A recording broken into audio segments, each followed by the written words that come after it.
The following are two ghost stories from Australia.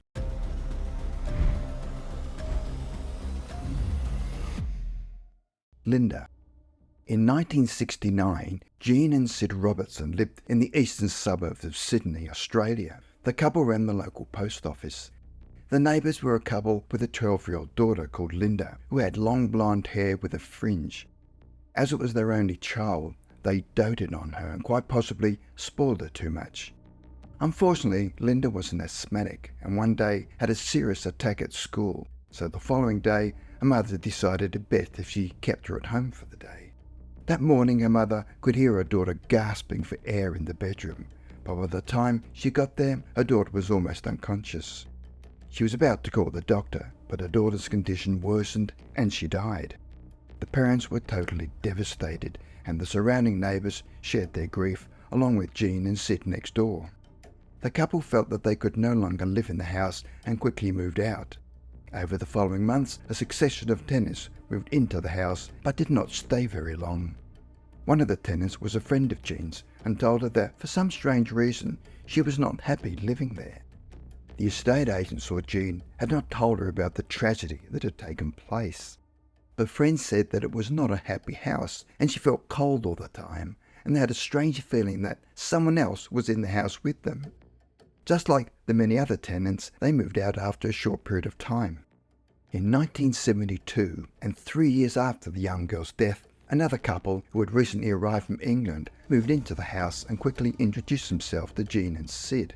However, it did not take long for the woman to realise that something strange was happening in the house.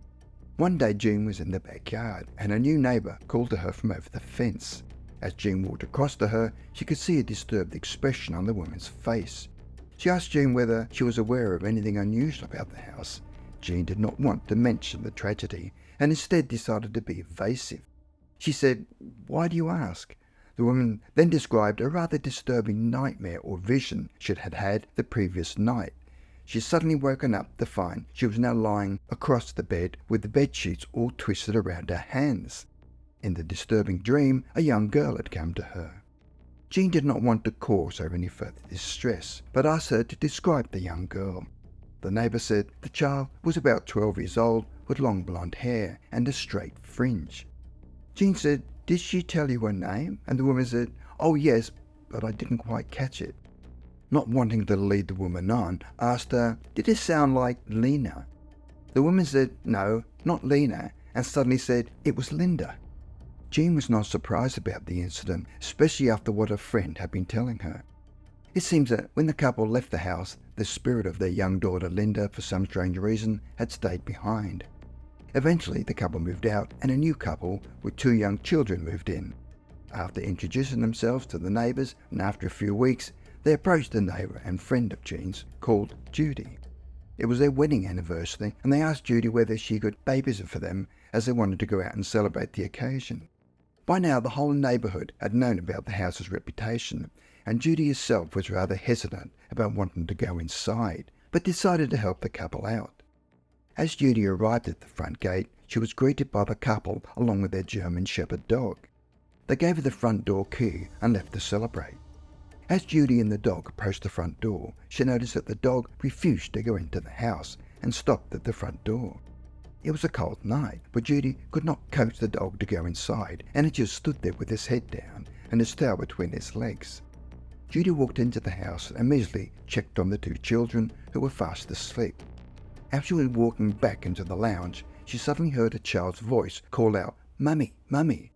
Thinking that one of the children had woken up quickly, she ran back into the bedroom and found they were fast asleep. Confused, she walked back down the hallway, which was littered with boxes that they had not yet unpacked.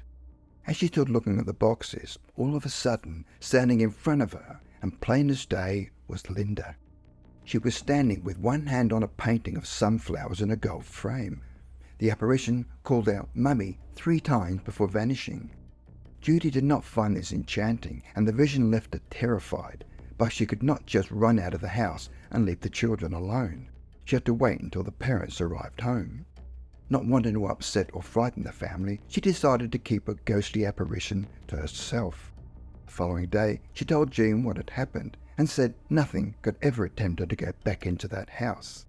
Both Jean and Judy were confused by the apparent symbolic reference of the painting of the sunflowers that Linda was holding.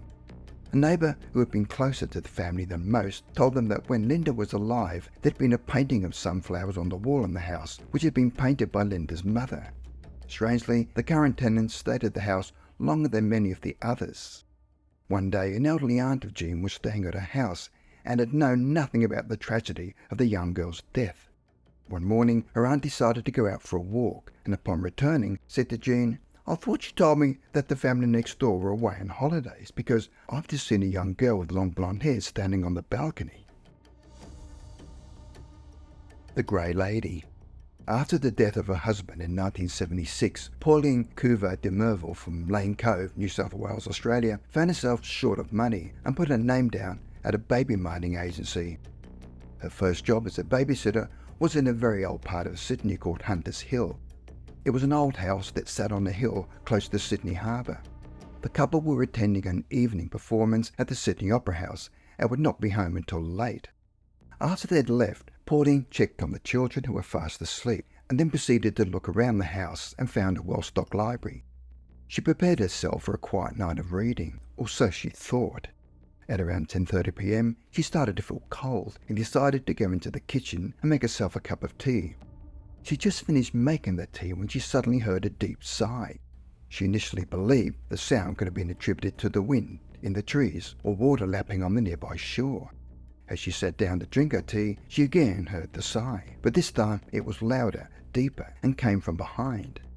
As she quickly spun around, there it was, a greyish-white figure of a woman standing on the stairs. Her clothing was old-fashioned, like from the colonial era. She was wearing a long dress or nightgown with a shawl around her shoulders, and she had long hair that hung down. She could not make out the age of the woman as her face was in the shadows. The woman stood motionless and was wringing her hands as though she was terribly agitated. However, Pauline was not in the least bit frightened, but was fascinated by what she was observing. She calmly said to the apparition, "Hello, who are you?" She did not reply, which did not surprise her. The woman just stood there wringing her hands. The figure then started to move towards Jean, but instead of walking, she was gliding, as if her feet were off the ground. Jean did not move, but didn't want to, and the woman glided straight past her towards a door that led to the garden, before abruptly vanishing. 1 minute she was there, and the next she was gone. Needless to say, she did not finish her tea and instead quickly went to check on the children, who were still fast asleep. When the parents arrived home and after finishing with the pleasantries, Jean said, "You have a ghost in the house. I've seen it." The father replied, "I know. There is a spirit living with us." The wife said, "My daughter and I have seen it too." Pauline expected to get a reaction, but both seemed so calm. Pauline asked, "Did you find out who the ghost was or why she's here?" The wife said, "Oh yes, after we saw her the first time, I checked on the history of the building from a man who knew a lot about the old homes in Hunters Hill. He believed it was a ghost of a servant girl who worked for the owners who had built the house at the turn of the century. She was married to a sailor, where one day he went to sea and never returned. His ship must have sunk, but she refused to believe it and would spend every spare moment in the garden waiting for his ship to sail up the harbour. Before leaving, she asked the couple why they had not warned her about the ghost. They said that they had tried that with other babysitters, and as soon as they'd told them, they quickly departed. "We didn't want to be stuck without a babysitter again." After her haunting experience, it surprised Pauline why people did not believe in ghosts, when she not only saw one, but 3 other people had also seen it. My own personal opinion about the story is that I believe it was not an actual ghost, but a residual haunting. When there has been a lot of emotional trauma in an environment, it can leave an imprint. The entity involved in the residual haunting activity was unaware of Pauline or her surroundings. This was not an intelligent haunting, as there was no interaction between Pauline and the entity. It was like a recording repeating itself over and over.